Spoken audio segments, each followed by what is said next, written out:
మరి ఈరోజు అవసరమైన వాక్యం అని నేను అనుకున్నానండి. ఇప్పుడున్న పరిస్థితులను బట్టి, ఇప్పుడున్న కాలానికి, సంఘానికి ఏ మాటలు అవసరమా అని ఆలోచిస్తే దేవుడు నాకు తెలియపరిచిన కొన్ని మాటలు.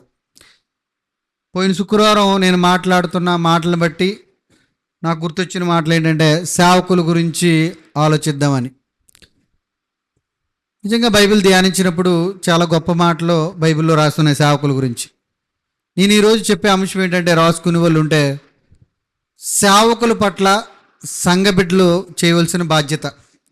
సేవకుల పట్ల సంఘ బిడ్డలకి దేవుడిచ్చిన బాధ్యత ఏదైనా పర్లేదు. దేవుడిచ్చిన బాధ్యత సంఘ బిడ్డలకి ఏంటి అని ఆలోచిద్దాం కొన్ని నిమిషాలు.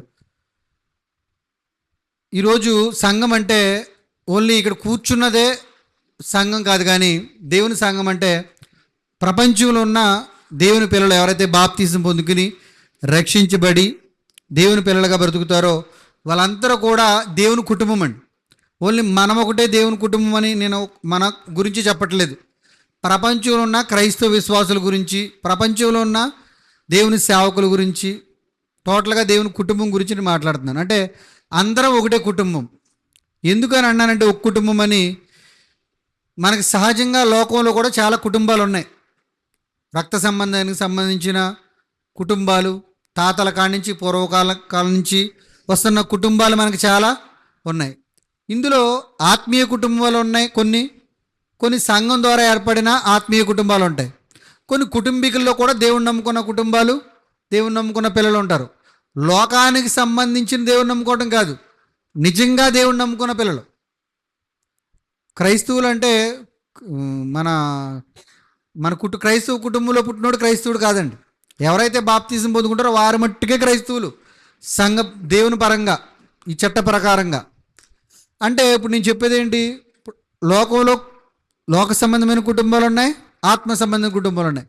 ఇందులో ఏ కుటుంబం గొప్పది, ఏ కుటుంబం ఎక్కువ నిలిచేది అంటే నేను అంటాను ఆత్మ సంబంధమైన కుటుంబం. ఎందుకంటే ఈ లోక సంబంధమైన శరీర సంబంధమైన కుటుంబాల్లో కుల్లి, కుట్ర, అసూయ, స్వార్థం, ఆస్తులు గొడవలు, బంగారపు గొడవలు, మొత్తం ఇవన్నీ కూడబెట్టుకుని ఉంటాయి. ఆత్మ సంబంధమైన కుటుంబంలో ఇలాంటి ఏమీ ఉండవు. ఒకవేళ ఏదైనా వచ్చినా సరే నువ్వు తీసుకోరు, నువ్వే కదా, ఇదేమి నాది కాదు, నీది కాదు, దేవుడిది, దేవుడు నీకే ఇవ్వాలని కూడా నువ్వు తీసుకొని వదిలేస్తాం ఆత్మ సంబంధమైన విషయాల్లో. కానీ లోక సంబంధం విషయంలో తమ్ముడు అక్క అని ఏముండదు. ఇంకా ఈ కుటుంబాలు ఎక్కడి దాకా వస్తాయంటే, ఒకవేళ వస్తే నీకు ఆ తోట దాకా వస్తాయి.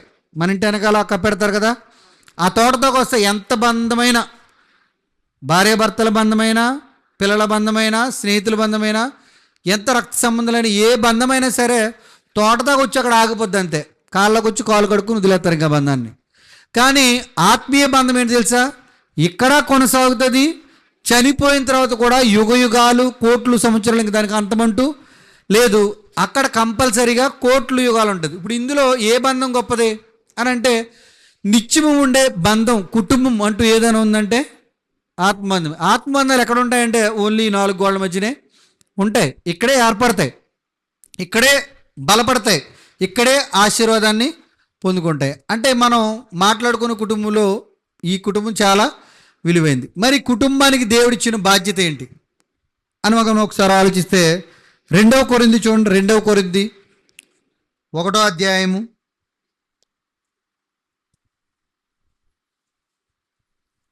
2 కొరింథీ 1వ అధ్యాయము 10వ వచనం మనకు అవసరం. మీరు 9 కూడా రాసుకోండి.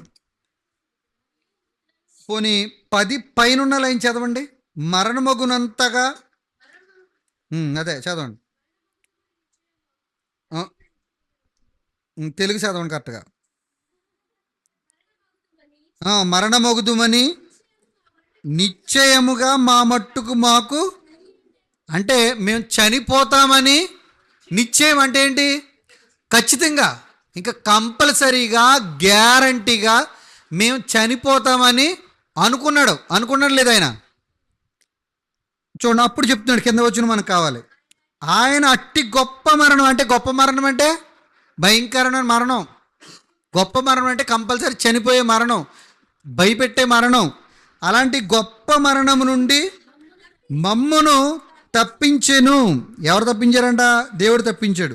చూడండి, ఇక ముందుకును తప్పించును, మరియు మా కొరకు ప్రార్థన చేయటం వలన మీరు కూడా సహాయము చేయుచుండగా. అంటే ఇది సేవకుడు రాస్తున్నాడు. ఎవరో అపోస్తుడైన పౌలు గారు కొరింథీ సంఘానికి రాస్తూ ఆయన ఏమన్నారంటే, మేము చాలా భయంకరమైన మరణం నుంచి రక్షించబడ్డ, కంపల్సరీ చచ్చిపోలేదు, చనిపోయానేమో అనుకున్నాను, కానీ చాలా గొప్ప మరణం నుంచి కాపాడాడు.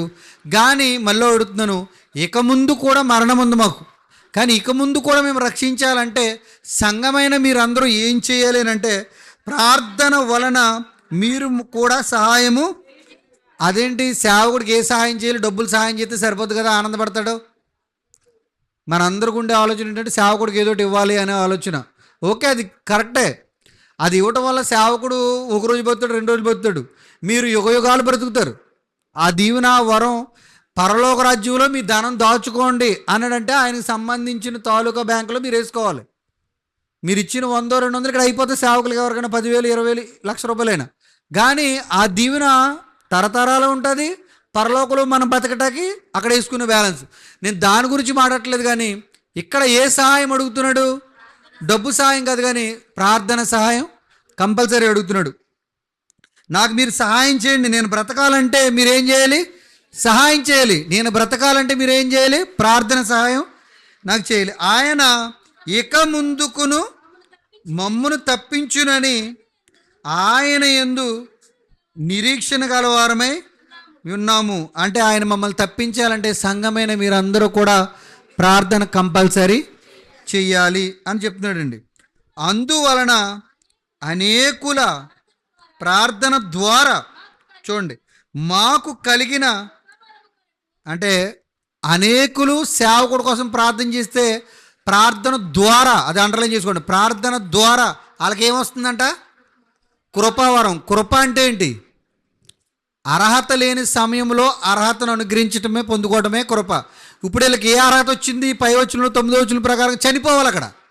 కానీ చనిపోయే పరిస్థితిలో దేవుడు ఏం చేశాడు? కృప ఇచ్చాడు. అంటే రూల్ ప్రకారంగా చనిపోవాలి. కానీ మీరు ప్రార్థన చేయటం ద్వారా మాకేమొస్తుందంటే కృపావరం. కృప అంటే దానికి అర్థం ఏంటి? పొందుకోలేని సమయంలో కూడా ఆ పొందుకునే మేలునే, అదేదైనా మరణం అవనండి, మేలు అవనండి, ఏదైనా ఆశీర్వాదం అవనండి, ఆ పొందుకోలేని అర్హత లేని వారికి ఇచ్చింది కృప. అలాంటి అర్హత మాకు వచ్చింది. అలా మేము పొందుకోవడం వల్ల ఏం జరుగుతుందంటే, అనేకుల చేత మా విషయమై, అంటే మేము బ్రతుకుతున్నాం కనుక మళ్ళీ కొంతమంది బ్రతికిందాం కనుక ఆ బ్రతికిన వాళ్ళు ఏం చేస్తున్నారంటే దేవునికి, అంటే మీరు ప్రార్థన చేస్తున్నారో మేము బ్రతుకుతున్నాం, మేము బ్రతకడం వల్ల మా వల్ల కొంతమంది కాపాడబడుతున్నారు, వాళ్ళు ఏం చేస్తున్నారు దేవుడికి. మీకు అర్థమైందా? అర్థమైనట్టుగా ఉందా? అర్థం చేసుకోవడం ప్రయత్నం చేయండి. అంటే ఇక్కడ చెప్తున్న దేవుని వాక్యం ఏంటంటే, సేవకుడు చెప్తున్నాడు సంఘానికి, మీరు ప్రార్థన చేయండి. ఆల్రెడీ చావు బతుకుల నుంచి వచ్చాను, మళ్ళీ నేను బ్రతకాలంటే మీ ప్రార్థన నాకు సహాయం చేసినట్టు అవుతారు. మీరు చేసే సహాయం అదే.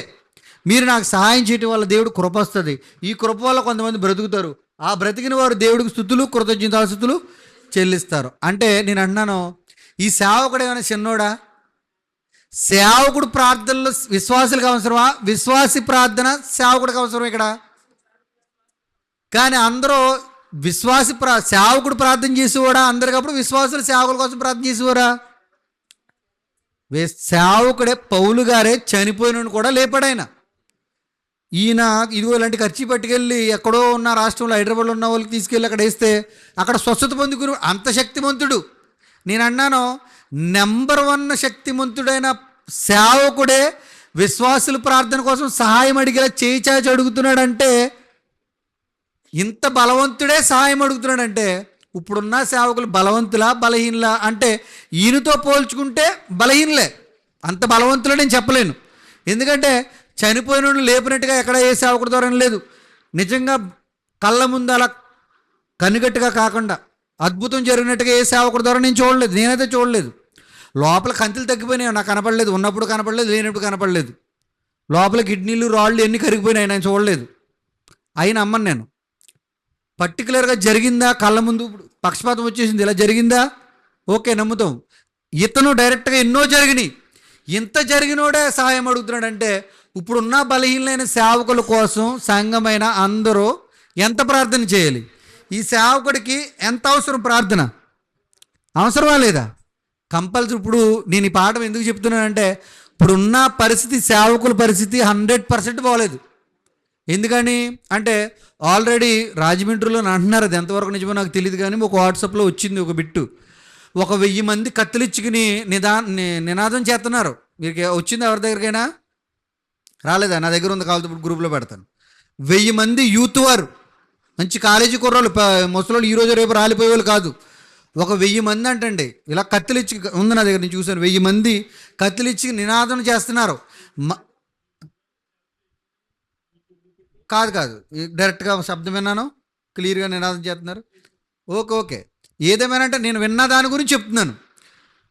నేను కళ్ళారా చూశాను, కత్తులు ఉన్నాయి క్లియర్గా, మీకు చూద్దరు. కానీ వాళ్ళ మాట శబ్దం కూడా నేను విన్నాను, అన్నీ విన్నాను కనుక జస్ట్ చెప్పడం. ఓకే, అబద్ధమైతే ప్రాబ్లం లేదు, కానీ నిజాలు జరిగిపోతున్నాయి కదా మన కళ్ళ ముందు. ఒక హత్య విషయంలో అది యాక్సిడెంట్ హత్య అని నేను అప్పుడు మొన్న కూడా చెప్పాను, అనుకుంటున్నాం కనుక చెప్తున్నాను ఇదని. ఒకవేళ హత్య అన్నట్టుగా బోల్డ్ ఆధారాలు కనబడుతున్నాయి, ఎంతో ప్లాన్ ప్రకారంగా. ఓకే, ఏదేమైనా క్రైస్తవుల మీద ఇప్పుడు కళ్ళ ముందు కనపడ్డది. కర్నూలులో చర్చి కోలుకొట్టేశారు, అది కళ్ళ ముందు కనపడ్డది, న్యూస్ మీడియాలో వచ్చింది. కళ్ళ ముందు వాళ్ళ విశ్వాసాలు కొట్టారు. అంటే మొత్తానికి ఈరోజు సేవకుల పరిస్థితి, క్రైస్తవ పరిస్థితి బాగోలేదు, చర్చిల పరిస్థితి ఏది బాగోలేదు. ఇప్పుడు ఆంధ్ర అలాగే తయారైంది. స్టార్టింగ్ అయింది, ఇప్పుడు 2025 కలిసి వచ్చింది క్రైస్తవులకి. ఎవడ క్రైస్తవుడు కాదో తేలిపోయే పరిస్థితి. ఫైనల్ ఎగ్జామ్స్కి వచ్చాం, యూనిట్లు రాస్తాం, ఆఫర్లు రాస్తాం, క్వార్టర్లు అయిపోయి అన్నీ చూసి రాస్తాం. అన్నీ చూసినాయి, అక్కడక్కడ జరిగినాయి అన్నీ. ఇప్పుడు మన దగ్గరికి వచ్చింది ఫైనల్ పేపర్. ఇప్పుడు రాసినోడు పాస్ అవుతాడు. ఈ ఇంటర్లో ఎలాగైనా పాస్ అయిపోవచ్చు, ఈ రోజు కాకపోతే వచ్చే వారం ఉంది మనకి, దేవుడి కృపలో పాస్ అయిపోయాం కాబట్టి పర్లేదు. కానీ ఈ ఎగ్జామ్లో ఫెయిల్ అయితే మళ్ళీ ఎగ్జామ్ లేదు మనకి. కంపల్సరీ పాస్ అవటానికి నిర్ణయించుకోవడం. అందుకే దేవుడు కొన్ని మాటలు మనకి వినిపిస్తున్నాడు అని అంటే మనకి ముందేం జరుగుతుందో మనకు తెలియదు కనుక ముందుగే మనం గట్టేసుకుంటున్నాం. అక్కడ కాలం ఫుల్ వచ్చిందంటే ఇక్కడ గట్టేస్తారు సేల్కి. అలాగే ప్రమాదం మనకు ముంచి వస్తుందంటే దేవుడు ముందు తెలియపరుస్తున్నాడు. ఇప్పుడు మనం ఆలోచిద్దాం, దీన్ని బట్టి మనకి ఏమర్థమైందంటే మనం ఎవరి కోసం ప్రార్థన చేయాలో దేవుడు తెలియపరుస్తున్నాడు, మనకు పరీక్ష పెడుతున్నాడు. మన భార్య కోసం, పిల్లల కోసం, వీటి కోసం తర్వాత ఇంతవరకు చేసాం, చెయ్యొద్దు అనేది నా మాట కాదు. కానీ ఫస్ట్ అడగవలసింది ఎవరి కోసం అంటే సేవకుల కోసం, కంపల్సరీ వారి పరిస్థితుల గురించి చూడండి. ఇంకా మనం ముందుకు వెళ్దాం, సమయం అవుతుంది కనుక. కొలసీలు రాసిన పత్రిక చూడండి, ఏపీసీలకు వెళ్దాం. ముందు ఏపీసీలు రాసిన పత్రిక 6వ అధ్యాయము 18వ వచనం. ఆత్మ వలన ఏంటంట? శరీరంతో కాదంట, ఆత్మ వలన ప్రతి సమయం. అంటే ఉదయం, మధ్యాహ్నం, సాయంకాలమనా? లేదు, ప్రతి సమయం. ఊపిరి ఆడుతున్న ప్రతి క్షణము కూడా ప్రతి సమయం అంటే చాలా ప్రాముఖ్యమేనండి. ప్రతి విధమైన ప్రార్థనను, విజ్ఞాపనను చేయుచు ఆ విషయమై పరిశుద్ధుల నిమిత్తము ఏంటంట? పూర్ణమైన పట్టుదలతో విజ్ఞాపనలు చేయుటకు మెలకువగా. ఇక్కడ మాట చెప్పాడండి, మీరు ప్రార్థనలు చేయండి. ఏ సమయం చెప్పాడు, దానికి సమయం ఉందా? సమయం లేదు. ప్రతి సమయం అంటే ప్రాముఖ్యం. ఇంకా అది మరొకటి చెప్పాడు ఇక్కడ, మీరు సేవకులు పరిశుద్ధుల కోసం ప్రార్థన చేయండి. ఎలా చెప్పాడు? పూర్ణం అంటే ఏంటి చెప్పండి? మనసు పూర్తిగా విరిగిన హృదయంతో నువ్వు చేసే ప్రార్థన విషయంలో నీ ప్రార్థన గదిలో మరొకటి కనపడకూడదు నీ హృదయంలో. అంటే లోక సంబంధమైనవి ఏమీ లేకుండా పరిపూర్ణంగా, సంపూర్ణంగా ఉండాలి. అలా ఉంటూ ఏమడగాలి? ఎలా అడగాలంట? పట్టుదల అంటే ఏంటి? పట్టుదలతో అంటే ఎలా అడుగుతాం చెప్పండి? మనం పట్టుదలతో అంటే ఎలా అడుగుతాం? విడువక. అంటే ఒక విషయం పట్టుదల అంటే మనకు అర్థం అవడం కోసం నిజంగా మనం ఎలా అడుగుతామంటే సహజంగా, తండ్రి దయచేసి సేవకులను కాపాడు, వీళ్ళు చనిపోయి వాళ్ళు కాపాడు అంటాం. ఏదో ఇప్పుడు 10 మందులు ఉన్నప్పుడు మనం నార్మల్గా అడుగుతాం. వ్యక్తిగతంగా నేను ప్రార్థన చేసుకున్నప్పుడు మనం కంపల్సరీ వాళ్ళ బాధలు, వారి వేదన, వాళ్ళ దుఃఖాలు కంపల్సరీ జ్ఞాపం చేసుకుని మరొకటి ఇలాంటి జరక్కోకుండా ఉండేటట్టుగా విరిగిన హృదయంతో ప్రార్థన చేస్తూ అడగాలండి. మరొకటి పట్టుదల అంటే ఎలా అంటే, ఇప్పుడు ఇంక వచ్చే వారంలో పెళ్ళి ఉంది, అనుకున్న భూమి అమ్ముడు కాలేదు, కట్నం 5 లక్షలు ఇవ్వాలి వాళ్ళకి. నెక్స్ట్ మనకి ఇచ్చేవాడు ఎవడో ఉన్నాడు, ఒక సావుకారు. ఏం చేస్తాం? మనం వెళ్తాం, సావుకారు గారు ఎలా ఉన్నారు అంటాం. బాగున్నారు. ఏం లేదు, పిల్ల పెళ్ళి ఇట్టమండి, ఒక 5 లక్షలు చూడండి, వెళ్తామండి మరి అంటే వచ్చేస్తారా? ఇది అడగటం. అడగటం పట్టుదలగా అడగటం అంటే అలా అడుగుతారు. సావుకారు గారు మీరు తప్ప దయచేసి ఇంకెవరూ లేరు అనుకున్నాం, కానీ అనుకున్నది రాలేదు. మీరు ఇంకో మాట చెప్పకండి దయచేసి. ఇంకెవరూ లేరు, ఆల్రెడీ ఇది కార్డు, ఇదిగో కార్డు చూపెడితే వచ్చాను అమ్మరేమని. అనుకున్న భూమి అమ్ముడు అవ్వలేదు. దయచేసి మీరు ఏమనుకోండి, మీరు ఎక్కడ చూస్తారో లేదు, మీరు ఇంకొకరి దగ్గర ఇప్పుతారో మాకు తెలియదు. రూపాయి ఎక్కువ మాకు అనవసరం. దయచేసి మాకు ఈ 10 రోజులు చేయండి, అది అయిన తర్వాత మీకు 5 లక్షలు ఇస్తాం, లేదనే మాట అనొద్దు. ఆడికి ఇవ్వాలని లేదు, కానీ మన ఏడుపు చూసాడు ఏమనుకుంటాడో. కంపల్సరీ నేను ప్రయత్నం చేస్తాను. ఏదో నా దగ్గర లేవు, కానీ నువ్వు ఇంతలా అడుగుతున్నావు కనుక నేను ఏదో రకంగా ట్రై చేస్తాను. ఎప్పుడు అంటాడు? ముందు అడిగిన మాటను బట్టి అంటాడా, నెక్స్ట్ మీరు వేసుకున్న డైలాగులు బట్టి అంటాడా? మనం బ్రతిమాలుకునే విధానాన్ని బట్టి పట్టుదల ఇంకొతలేదండి. ఆడు నోటంట ఇంకా ఇప్పుడు వద్దులేటట్లు లేడు, కంపల్సరీ ఇవ్వాలి అనేటువంటి అభిప్రాయం వాడికి వచ్చే వరకు మనం ఎలా చేసామో, ఎలా అడిగామో మన అవసరాన్ని బట్టి. దేవుడి దగ్గర కూడా కన్న తండ్రి అన్నాడో, మీరు నా దగ్గర పరిశుద్ధుల దగ్గర అడిగినప్పుడు మీ హృదయంలో చెత్త అంతే పెట్టుకోకండి. రేపు అన్ని వెళ్ళిపోవాలి మలికిపోవడం అది పెట్టుకోకుండా వదిలేయండి. కూరెట్టను దాగలో మాడిపోతుంది ఇవి పెట్టుకోకండి. పూర్ణ హృదయం దగ్గర రండి, పట్టుదలతో అడగండి. ఎవరి విషయంలో? కుటుంబం విషయంలోనా? సేవకుల విషయంలో అడగండి. ఎందుకు సేవకుల విషయంలో అడగమన్నాడో చూడండి కింద. మరియు 19, మరియు నేను దేని నిమిత్తము అంటే ఇక్కడి నుంచి ఒక వార్తను చోటకు తీసుకెళ్ళివ్వండి. రాయబారి అంటారు. రాయబారి విషయమై సంఖ్యలలో ఉన్నాను, ఆ సువార్త మర్మమును ధైర్యముగా తెలియజేయుటకు మాట్లాడ నోరు. అంటే ఏం కావాలి ఇతనికి, పౌలు గారికి? ఇప్పుడు సువార్త నిమిత్తం సంఖ్యల్లో, అంటే జైల్లోకి వెళ్ళిపోయాడు సువార్త నిమిత్తం. నేను వెళ్ళిపోయాను, ఈ సువార్త బయటికి వినపడాలంటే నాకేం కావాలి? నాకేం కావాలన్నాడు ఇక్కడ. ధైర్యం కావాలంటండి. ధైర్యం కావాలంట. అంటే ధైర్యం ఉండదా పౌలు గారికి? ధైర్యం లేదా? ధైర్యం లేదనా ఉందనా? మళ్ళీ అడుగుతున్నా మూడోసారి, ధైర్యం ఉందనా లేదనా? నాకు ధైర్యం ఉండేటట్టుగా మీరు ప్రార్థన చేయండి అన్నానంటే నాకు ధైర్యం ఉందనా నాకు లేదని? ఇప్పుడు మీరు ఇక్కడికి వచ్చేద్దరు కానీ అర్థం కావట్లేదు. లేదని అర్థం ఆయనకి. ఎందుకని? జైల్లో ఏదో కూర్చోబెట్టి మనకలాగా రాజమండ్రి సెంట్రల్ జైల్లాగా ఏదో టయానికి ఇడ్లీ, టయానికి ఫుడ్డు, బుధవారం గుడ్డు ఏం పెట్టరండి. రోమా పరిపాలన ఖైదీ అంటే భయంకరమైన కొరడా దెబ్బలు కొట్టు కూర్చోబెడతారు అక్కడ. ఏమి ఒక లైట్ ఉండదో, కరెంట్ ఉండదో, ఏసీ ఉండదో, ఫ్యాన్ ఉండదో. అలాంటి పరిస్థితుల్లో ఒక 200 దెబ్బలు తిన్న తర్వాత ఆయనకి మళ్ళీ వెళ్ళి సువార్త చెప్పేటువంటి ధైర్యం వస్తుందా? రాదు. కనుక ఓకే, లోపల ధైర్యం ఉన్న దెబ్బలను బట్టి కొంచెం బలహీనపడతాడు. అందుకే ఆయన అన్నాడు, నా కోసం ధైర్యంగా ఉండటం కోసం నా కోసం మీరేం చేయాలి? ప్రార్థన చేయండి, విజ్ఞాపన చేయండి అని చెప్తే ఇంకోటి అడుగుతున్నాడు చూడండి కింద 20. దానిని గూర్చి నేను మాట్లాడవలసినట్టుగా ధైర్యంతో మాట్లాడుటకు నాకు వాక్శక్తి నాకు అనుగ్రహింపబడునట్లు నా నిమిత్తము, ఇక్కడ కూడా అడుగుతున్నాడు మళ్ళీ, పూర్ణమైన పట్టుదలతో విజ్ఞాపనము చేయుచు మెలకువగా ఉండుడి. అంటే ఇక్కడ కూడా నేను మళ్ళీ వెళ్ళి మాట్లాడాలంటే నాకు వాక్చిత్తుర్యం కావాలి. ఏంటి ఆయనకి లేదా? మాట్లాడగలిగే శక్తి ఉందా? ఉంది. అయినా కానీ ఉన్న పరిస్థితులను బట్టి బలహీనం అయిపోతానేమో, మాట్లాడలేనేమో, ధైర్యం కోల్పోతానేమో అన్నాడు. ఇప్పుడు నిజంగా నేను అన్నాను, ఇప్పుడు అజయ్ గారి పరిస్థితి ఓకే, ఆయనకి ఏం జరిగిందో నాకు తెలియదు. ఇప్పుడు అజయ్ గారు కాదు ఇంకొక సేవకుడు అవనండి. ఇప్పుడు మనల్ని చితక బాధేశారు 4 రోజుల్లో ఎట్టేసి. నువ్వు సువార్త చేసావంటే అన్నాను. నేనేమంటాను, నా గురించి ప్రార్థన చేయండి రాజు గారు, ఎవరినైనా చూసుకోండి, కొంచెం రాలేను, ఏమనుకోకుండా అంటాను. ఎందుకని? ఆ 4 రోజులు నాకు పెట్టిన ట్రీట్మెంట్ని బట్టి అంటాను అన్న. ఆ క్షణంలో మనం ఏమడుతాం? ధైర్యాన్ని అడుగుతాం. మళ్ళీ మీ దగ్గరకు వచ్చి వాక్యం చెప్పేటువంటి శక్తి దేవుడు నాకు ఇచ్చేటట్టుగా, వాక్చిత్తూరు నాకు ఇచ్చేటట్టుగా, నాకు కూడా ధైర్యం కొంచెం కలిగి దేవుని పక్షాన్ని నిలబడేట్టుగా మీరు ప్రార్థన చేయండి. నేను ఎందుకంటాను చెప్పండి? ఇంతవరకు 100 ప్రసంగాలు చేసినోడిని మళ్ళీ నాకు ప్రసంగం చేసే మాట వచ్చేటట్టుగా నాకు చెయ్యి, నేను ధైర్యం ఇయ్యి అన్నానంటే మరి ముందు ప్రసంగాలు 100 ధైర్యం లేకుండా చేశానా? ఎంతో కొంత ధైర్యం తెచ్చి చేశాను. 100 ప్రసంగాలు ఇన్ని మాట్లాడాను, ధైర్యంగా మాట్లాడగలిగానా లేదా? మరి ఇప్పుడు ఇలా అడుగుతున్నాను ఏంటంటే, ముందు సంఖ్యల్లోకి వెళ్ళిపోయాడు, జైల్లోకి వెళ్ళిపోయాడు ఆయన. ఇప్పుడు మన సేవకుల పరిస్థితి కూడా అలాగే ఉంది. ఇప్పుడు 4 రోజులు ట్రీట్మెంట్ జరిగింది, ఏం జరిగిందో మనకు తెలియదు. ఒకవేళ అలాంటివి అనుకున్నట్టుగా జరిగింది అనుకోండి, రేపు వచ్చి ఆయన నలుగురు నిలబడగలదురా? అప్పట్లాగా రంకేయగలదుడు ఆయన? ఎలాగేసాడు తెలిసింది, ఆయన చాలా గట్టిగా వేసాడు, తగ్గటమే లేదు ఆయన జీవితంలో. కానీ ఇప్పుడు తగ్గుతారని నాకు తెలియదు, కానీ నేను అనలేదు, ఆయన బయటకు వచ్చారో లేదు తెలియదు. ఒక సేవకుడు దెబ్బలు తిన్న తర్వాత ఇప్పుడు వచ్చి చేయలేడండి. అందుకే అన్నాడు, సేవకుడు అడుగుతున్నాడు, నాన్న దయచేసి నా గురించి ప్రార్థన చేయండి, నేను మాట్లాడే వాక్చిత్తుర్యం కూడా నాకు రాగలిగేటట్టుగా, ఆ ధైర్యంగా మాట్లాడేటట్టుగా మీరు పూర్ణ మనసుతో పట్టుదలతో ప్రార్థించేయండి. అంటే మనం ప్రార్థన చేస్తే తప్ప దేవుడు ఆ శక్తి ఆయనకి ఇవ్వడా?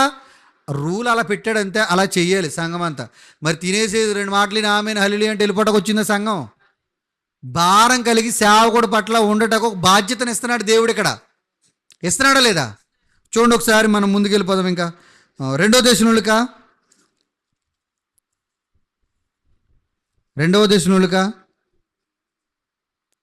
3వ అధ్యాయము మొదటి నుంచి చదవండి.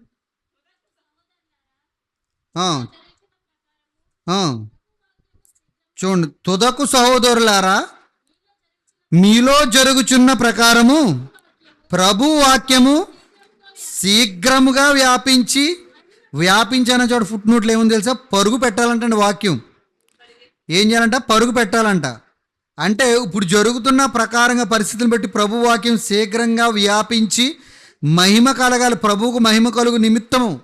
అంటే ఇప్పుడు నేను అన్నాను, ఇప్పుడు వాక్యం పరుగు పెట్టే పరిస్థితులు ఉందా, ఆగిపోయే పరిస్థితులు ఉందా? ఇక్కడ సేవకుడు ఏమన్నాడో, ఇప్పుడున్న పరిస్థితులు బట్టి వాక్యం పరిగెట్టాలి అన్నాడు.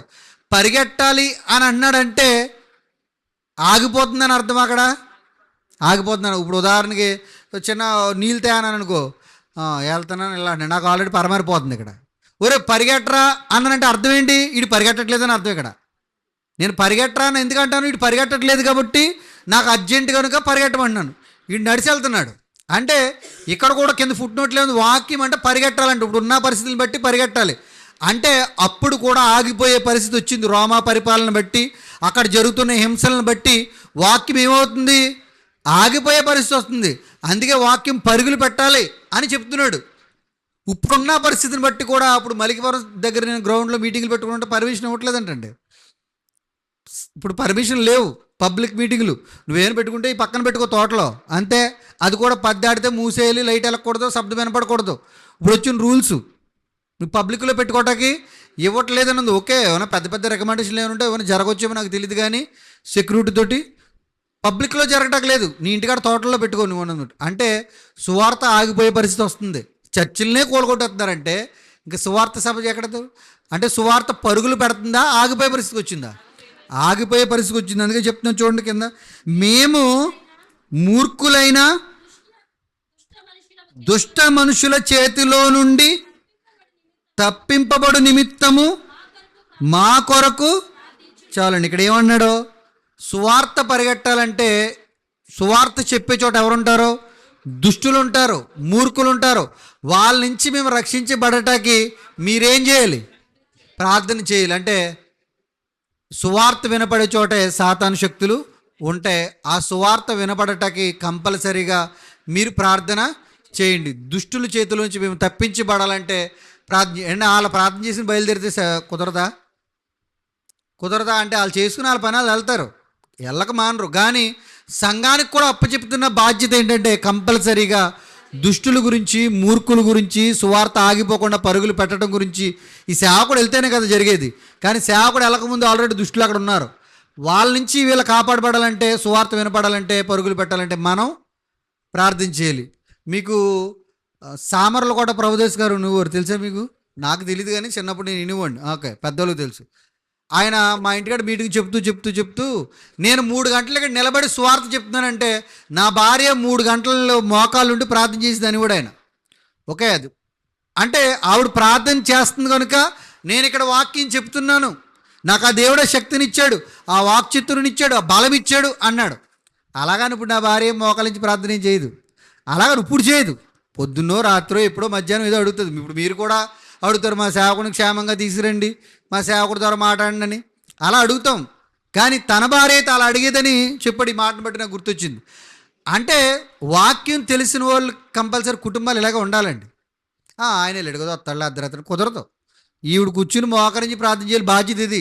సంఘ సేవకుడు కూడా ఎక్కడికైనా వెళ్ళి సువార్త చేస్తున్నాడంటే, ఏదో కొయిటి వెళ్ళిపోతున్నాడంటే పర్లేదు, వేరే విషయం, మీకు చేయమని అడగట్లేదు. సువార్త నిమిత్తం ఏ సేవకుడైనా ప్రయాణం చేసి, ఇప్పుడు మనం మీటింగ్లు పెట్టుకున్న ఒక సేవకుడు వస్తున్నాడంటే వారం రోజుల నుంచి ఆయన గురించి ప్రార్థన చేయాలి, మనం పెట్టుకున్న డేట్ కాడి నుంచి.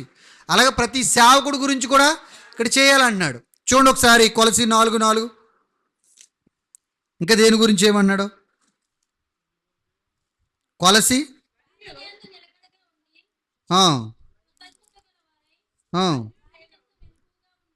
కొలసి 4:4.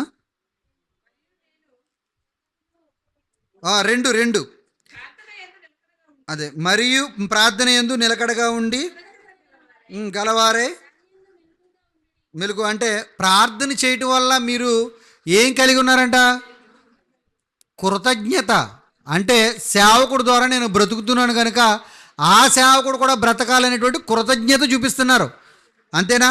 ప్రార్థన యందు నిలకడగా ఉండటం వల్ల, ప్రార్థన ఎప్పుడు చేయటం వల్ల మీరు కృతజ్ఞత కలిగి ఉన్నారు, కృతజ్ఞత చూపిస్తున్నారు ఒక సేవకుడి పట్ల. అవునా కాదా?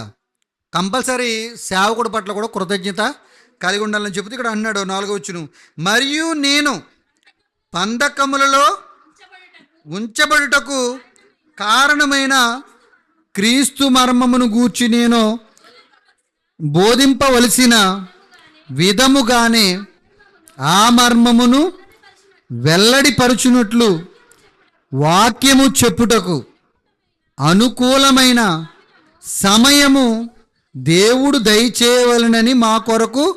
అంటే సమయానికి వచ్చి సేవకుడు వాక్యం చెప్పాలంటే అది ఎవరి చేతిలో ఉంది? ఏంటి, సేవకుడు అడుగుతుంది ఒకటే, నేను సమయానికి వెళ్ళి అనేక చోట్లకి వెళ్ళి నేను సువార్త చెప్పాలని అనుకుంటున్నాను, దానికి మీరు సహాయం చేయండి, ప్రార్థన సహాయం చేయండి. డబ్బు సహాయం అడగట్లేదు ఇక్కడ సేవకుడైతే, ప్రార్థన సహాయం. ఎందుకంటే చాలా సేవకులు చాలా దూర ప్రాంతాల నుంచి 100 కిలోమీటర్ల నుంచి వస్తారు ఎక్కడైనా సభలకు రావాలంటే, హైదరాబాద్ నుంచి, వైజాగ్ నుంచి.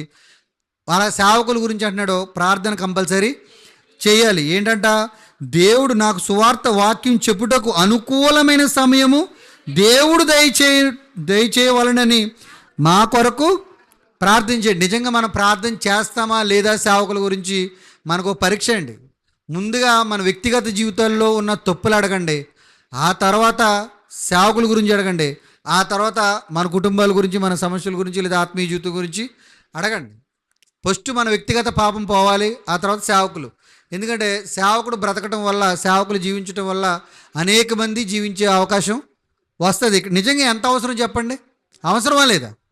చాలా అవసరం అండి. ఎందుకంటే మీకు సువార్త అనేక మంది దగ్గరికి వెళ్ళాలి, వాళ్ళందరూ కూడా మేమందరం ఒక సంతానాన్ని పుట్టినవారు, అందరూ రక్షించబడాలి అనే తపన ప్రతి క్రైస్తవుడి గుండెల్లో ఉంటే, ప్రతి సేవకుడి గురించి ప్రార్థన చేస్తేనే, ఆ సేవకుడికి అనుకూలమైన సమయం దేవుడు అనుగ్రహిస్తేనే ఆ సేవకుడు ఆ ప్రాంతంలో వెళ్ళి సువార్త ప్రకటించడం వల్ల అనేక మంది అన్యజనులు కావచ్చు, బాప్తిజం పొందుకుని బలహీనమైపోయిన వారు కావచ్చు, బాప్తిజం పొందు కూడా సిద్ధపడిన వాళ్ళు కావచ్చు, ఈ సేవకుడి ద్వారా వాళ్ళందరూ రక్షించబడటం కారణం ఎవరంటే ఇంట్లోకి వచ్చి నువ్వు చేసే ప్రార్థన. దీన్ని చెప్పింది అదే కదా, మీరు నాకు సహాయం చేయండి, నేను వాక్యం చెప్పటకు నాకు అనుకూల సమయం ఆ దేవుడు ఇవ్వాలంటే సంఘమైన మీరేం చేయాలి? ప్రార్థన అనేది కంపల్సరీ చేయాలి. అడిగే దేవుడి సహాయం ఒకటేనండి, ప్రార్థన. ఖర్చు లేనిది, రూపాయి పెట్టుబడి లేనిది, చక్కగా ఫ్యాన్ కింద కూర్చుని చేసే ప్రార్థన. దానికి ఏమన్నాడు తెలుసండి పౌలు గారు? నిజంగా ఆయన చాలా పెద్ద బిరుదు ఇచ్చాడండి విశ్వాసులకి. చూడండి ఒకసారి అది చదువు మనం ముగించుకుందాం. రోమిల్ రాసిన పత్రిక 15వ అధ్యాయము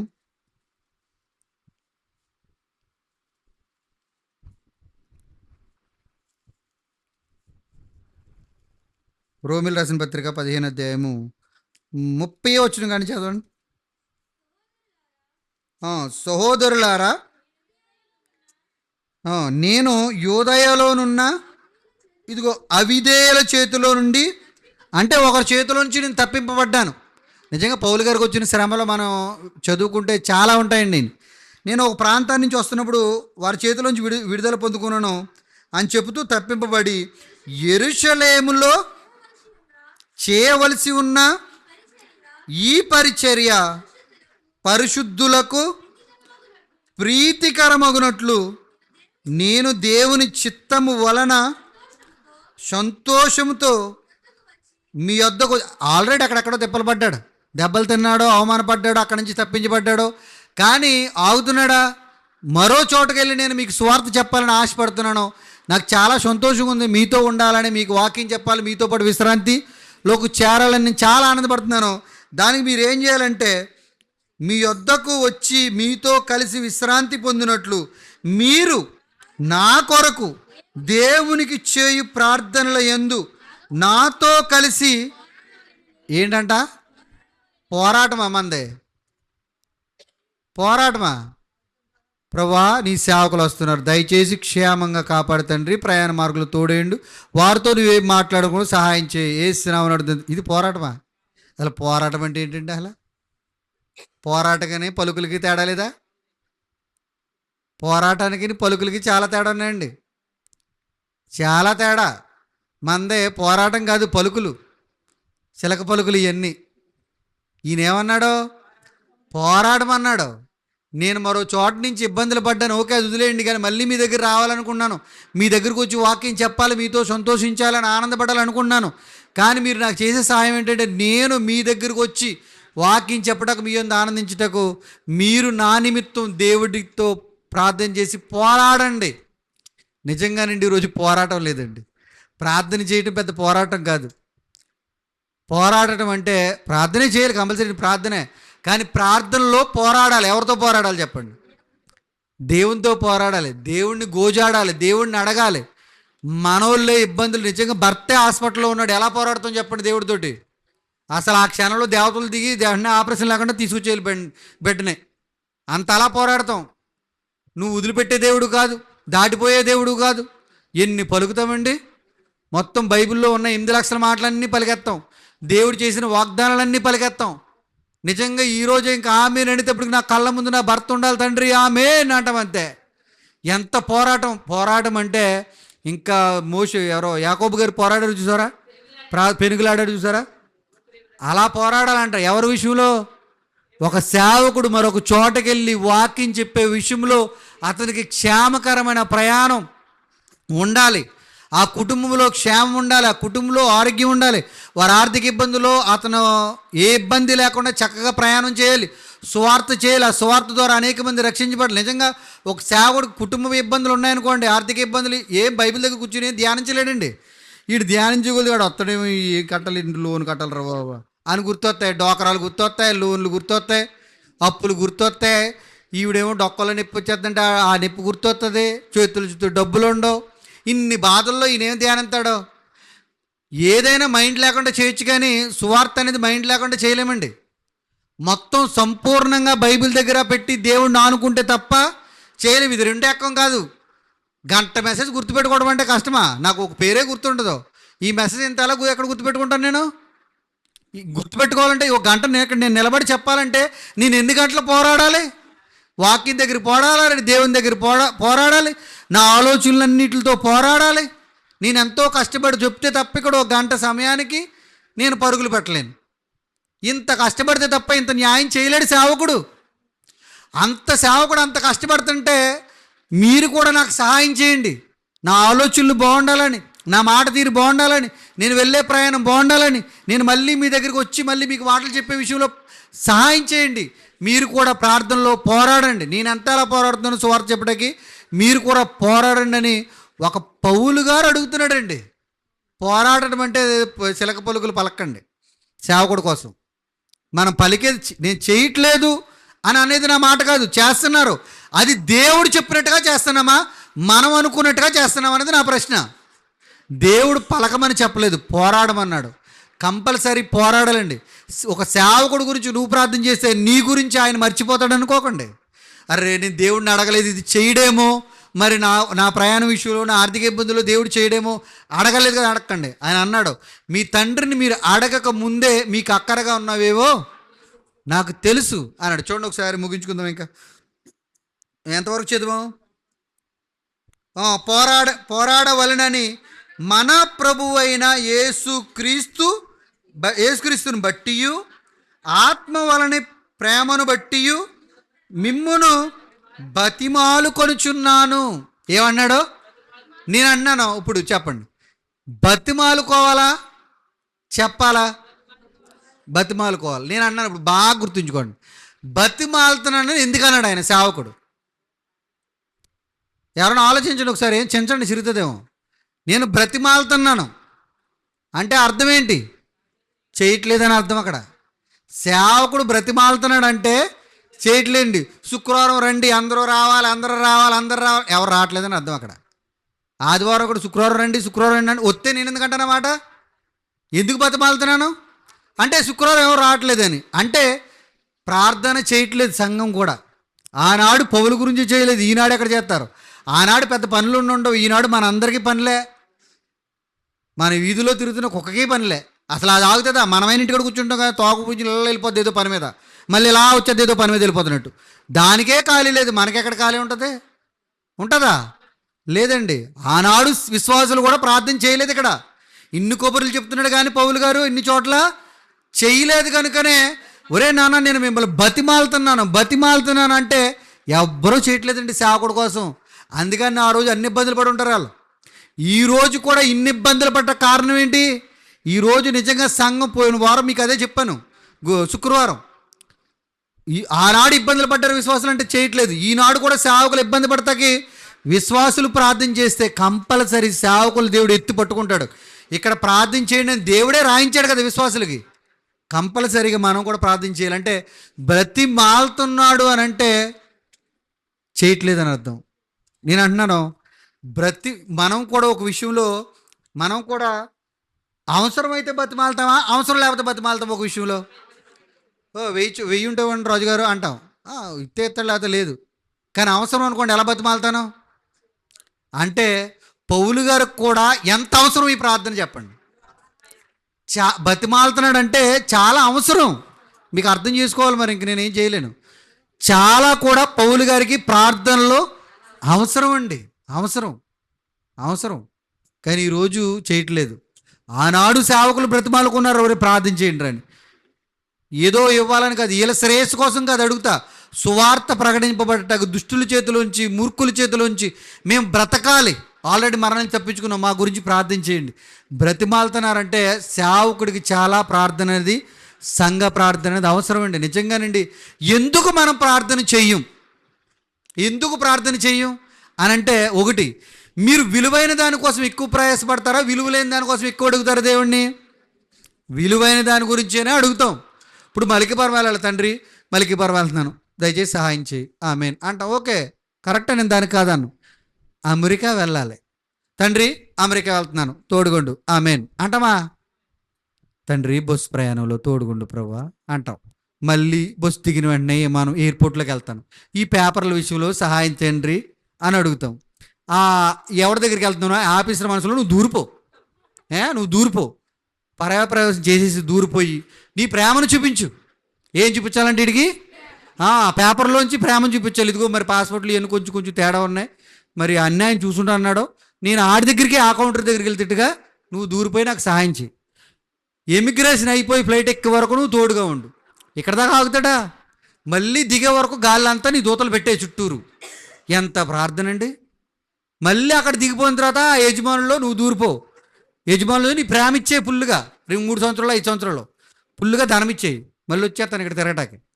ఎంత ప్రార్థన చెప్పండి. నిజంగా మనం వెళ్ళే ప్రయాణాన్ని బట్టి ప్రార్థన ఉంటుందండి కంపల్సరీ. ఎంత అవసరం అంటే మరి వీళ్ళకి కూడా ఎంత అవసరం చెప్పండి. చాలా అవసరం అండి, చాలా అవసరం నిజంగా ఇంత ప్రార్థన. అంటే నేను ఎందుకు చెప్పానంటే, ఒక విలువ తెలిస్తే ప్రార్థన చేస్తున్నాం. ప్రయాణం విలువ తెలుసు కనుక, దేశం విలువ తెలుసు కనుక మన ప్రార్థన ఎక్కువగా చేసాం. ఇప్పుడు నేను అన్నాను, ఒక విలువ తెలిస్తే ప్రార్థన ఎలా చేస్తున్నామో, ఇంతవరకు మనం సేవకుల కోసం ఎందుకు ప్రార్థన చేయలేదు తెలుసా? సేవకుడు విలువ తెలియదు కనుక పెద్ద ప్రార్థన చేయలేదు, దీర్ఘ ప్రార్థనలు చేయలేదు, ఏదో పలికామంతే పలుకులు. ఇప్పుడు మనం సేవకుడు విలువ తెలిస్తేనే ప్రార్థన చేస్తామండి. నిజంగా సేవకుడు విలువ ఎంతో తెలుసా? ఒకవేళ వీలైతే మళ్ళీ దీన్ని కంటిన్యూ చేయటం చూద్దాం, నాకు గుర్తు చేయండి. సేవకుడు విలువ తెలిస్తేనే మనం ప్రార్థన చేస్తాం. విలువ తెలియలేదనుకో పలుకుతాం, విలువ తెలిసిందనుకో పోరాడతాం. నిజంగానండి. ఒక 1000 కోట్లు ఇక్కడ పెట్టి 1000 కోట్ల ద్వారా నీకు ఆశీర్వాదం కావాలా, ఒక సేవకుడి ద్వారా వచ్చే ఆశీర్వాదం కావాలంటే ఈరోజు 1000 కోట్ల ఆశీర్వాదం కోరుకుంటారండి. సేవకుడి ద్వారా వచ్చే ఆశీర్వాదం ఎవ్వరూ కోరుకోరు. నేను చెప్తున్నాను, ఈ 1000 కోట్లు మట్టిలోకి వెళ్ళే వరకే ఉపయోగపడదు. రోజుల, నెలల, లేదు గంటల, సెకండ్ల కూడా చెప్పలేము. ఈ 1000 కోట్ల ఆశీర్వాదం, ఐశ్వర్యం నీకు క్షణాల లెక్క ఉంటాయి, నిమిషాల లెక్క ఉంటాయి, రోజుల లెక్క ఉంటాయి. ఇంకా సంవత్సరాలంటూ మనం చెప్పలేము డేటు. నేనన్నాను, ఈ సేవకుడి ద్వారా వచ్చిన ఆశీర్వాదం నువ్వు ఆపుదామన్నా ఆగదు. అది 1000 కోట్లు కాదు, 1,00,000 కోట్లు కాదు, కోట్లు కాదు, ఇంకా సంఖ్య లేని అటువంటి ఆశీర్వాదం ఈ సేవకుడి ద్వారా వచ్చే ఆశీర్వాదం. అంటే ఇప్పుడు ఏది విలువైంది నీకు? సేవకుడి ద్వారా వచ్చే ఆశీర్వాదం విలువైందా? ఈ లోక సంబంధమైన వచ్చే డబ్బు ద్వారా వచ్చే ఆశీర్వాదం విలువైందా? ఈ సేవకుడి ద్వారా వచ్చే ఆశీర్వాదం భూ సంబంధమైన ఆశీర్వాదాలతో పోల్చుకుంటే కాలి గోటికి పనిచేది. వచ్చే ఆశీర్వాదంలో కాలి గోటికి పనిచేవి ఇవన్నీ కూడా. నిజంగా సేవకుడు విలువ తెలియక ఏదో అన్నారు. నిజంగానే అన్నాను, మా గురించి ప్రార్థించేయండి, దొరతండి ప్రార్థించేయండి, కిడ్నీలు బాధండి ప్రార్థించేయండి, అందరూ ప్రార్థించేయండి అంటే మంచిదే, ఓకే, దానికి కాదంటలేదు. సేవకుడు చేత ప్రార్థన చేయించుకుని బైబిల్ కూడా చెబుతుంది. కానీ నేను అన్నాను, నిజంగా మీ క్షేమం గురించి ప్రార్థన చేస్తున్నామండి. మీ కుటుంబం కోసం మా కుటుంబంలో జ్ఞాపకం చేసుకోండి పాస్టర్ గారు. మీ ఆరోగ్యం కోసం మేము ప్రార్థన చేస్తున్నామండి. మీ క్షేమం కోసం, మీ కుటుంబం కోసం నేను ప్రార్థన చేస్తున్నానండి అని చెప్పిన విశ్వాసాలు ఎవరు ఉండరండి. ఓకే, లేరని నేను అంటలేదు, కానీ ఎక్కడైనా ఉన్నారేమో మనకు కనపడలేదు. నేను ఆ సాక్ష్యాలు వినలేదు. మా సేవకుడు ప్రార్థన చేశాడు, మాకు దురత పోయింది, జుట్టు రాలిపోయిన జుట్టు మా సేవకుడు ప్రార్థన చేశాడు వచ్చేసింది. టీవీలో బోల్డ్ అడ్వర్టైజ్మెంట్లు ఇయ్యానండి, నేనేం అబద్ధం మాట్లాడలేదు. కానీ మా సేవకుడి కోసం నేను ప్రార్థన చేస్తున్నాను, మా కుటుంబం దీవించబడుతుంది, నా సేవకుడు బాగున్నాడు అనే సాక్ష్యాలు లేవు. కానీ ఇక్కడ సేవకులందరూ అడుగుతున్నారు, బ్రతిమాలుతారు. ఎందుకు తెలుసు? వాళ్ళ ప్రార్థన చేయడం వీళ్ళ బ్రతకడం కాదు, వీళ్ళ ద్వారా అనేక మంది బ్రతుకుతారు, మన కుటుంబాలు కూడా బాగుంటాయి. అంటే నేను ఈ పాఠం మీకు ఎందుకు చెప్పానంటే, ఇప్పుడున్న పరిస్థితి, సేవకుల పరిస్థితి ఏదో 103 మందినో, అది మొత్తం డూబో మొత్తం ఒరిజినల్ మనకు తెలియదు, కానీ సేవకుల్ని విషయంలో టార్గెట్ పెట్టుకుంది. మొత్తం మొదలు పెట్టుకున్నారో ఎవరు పెట్టుకున్నారో మొత్తాన్ని కొంతమంది పెట్టుకున్నారు. పరిస్థితులు బాగట్లేదు. ఇప్పుడు క్రైస్తవ్యం అంతా ఒకదాటిగా వచ్చి సేవకుల గురించి పలక్కోకుండా పోరాడి ప్రార్థనలో చేసే తప్ప సేవకులు నిలబడరు. సేవకులు నిలబడితేనే ప్రపంచం ఉంటుంది. ప్రపంచం ఉంటేనే మనందరం కొంతమంది రక్షించబడతారు. ఈ రక్షించబడితేనే దేవుడి కుటుంబం ఈ భూమి మీద ఉంటుంది. దేవుని కుటుంబం ఉండాలంటే దేవుని కుటుంబులైన మనం అందరం కూడా సేవకుల కోసం ప్రార్థన చేయాలండి. సేవకుడిచ్చే ఆశీర్వాదం కోట్లు పెట్టినా కొనలేవు. ఈ కోట్ల ద్వారా వచ్చే ఆశీర్వాదం కూడికి తప్ప దేనికి ఉపయోగపడదు. ఎన్ని కోట్లున్నా ఒక్క పేపర్ కూడా తినలేవు నువ్వు. ఆ గుప్పుడు మెతుకులే తింటావు. ఎందుకు? ఆ గుప్పుడు మెతుకులు కోట్లు లేకపోయినా ఉంటాయి. ఇలా చేయి చాచితే ఎవరైనా పెట్టేవాళ్ళు ఉన్నారు, కానీ పరలోకం చేయి చాచిందితే వచ్చేది కాదండి. పరలోకం కోసం మనం ఆలోచిద్దాం. దేవుని సేవకుల కోసం, దేవుని పరిచర్య కోసం, దేవుని వాక్యం సమాజంలో వినపడటం కోసం మనందరం సేవకుల క్షేమాన్ని కోరుకుని ప్రార్థన చేయాలని మరి మీకు తెలియపరుస్తూ ఈరోజు దేవుని మాటలు నేను ముగిస్తున్నాను. ప్రార్థన చేసుకుందాం, బల కార్యక్రమంలో కూడా వెళ్దాం. పరిశుద్ధుడైన తండ్రి, ప్రేమగల దేవ, దయగల ప్రభువా, మరొక్కసారి మీ పాదాల దగ్గర చేరి ఉన్నాం. దయగల తండ్రి, ఇంతవరకు నాన్న సేవకుల విషయంలో సంఘమైన మేమందరము ఎలా ఉండాలి, ఎలా ప్రార్థన చేయాలి, ప్రార్థన చేసే విషయం కూడా ఎలా చేయాలో, ఎలా పట్టుదలతో చేయాలో, పూర్ణ హృదయంతో చేయాలో అన్నీ తెలియపరిచారు దేవా. మరి నోటుతో అడక్కోకుండా ఆత్మతో విరిగి నలిగి హృదయంతో సేవకుల కోసం ప్రార్థన చేసే సంఘ బిడ్డలుగా క్రైస్తవ్యం అంతా ఉండుటకు మీరే సహాయం చేయండి. సేవకులకి ఏ ఆపద, అపాయం, అవమానం రాకుండా క్షేమకరమైన ప్రయాణం, ఆరోగ్యాలు దయచేయండి. ఇంకనూ మీ సేవకులు అనేక మందిని నిలబెట్టుకుని మీరు మహిమ పొందుకుంటారని, అనేక మందిని రక్షించి మీరున్న లోకాన్ని చేరే భాగ్యం మా అందరికి ఇస్తారని ఆశిస్తూ, మరి ఈ మాటల ప్రభా వినటక మట్టుకే అలవాటైపోయినటువంటి వారుగా కాకుండా విన్న మాటల ప్రకారంగా బ్రతికి అనేక మందిని మీ వైపు నడిపించేటువంటి బిడ్డలుగా ఉండాలని దీవిస్తారని యేసయ్య నామములో ఈ ప్రార్థన దయగల మీ పాదాలు సమర్పించి మీకు బతిమాలు వేడుకున్నాం ప్రేమగల తండ్రి, ఆమేన్. శ్రద్ధగా విన్న మీ అందరికి ప్రభు పేరట నా వందనాలు తెలియజేస్తున్నానండి.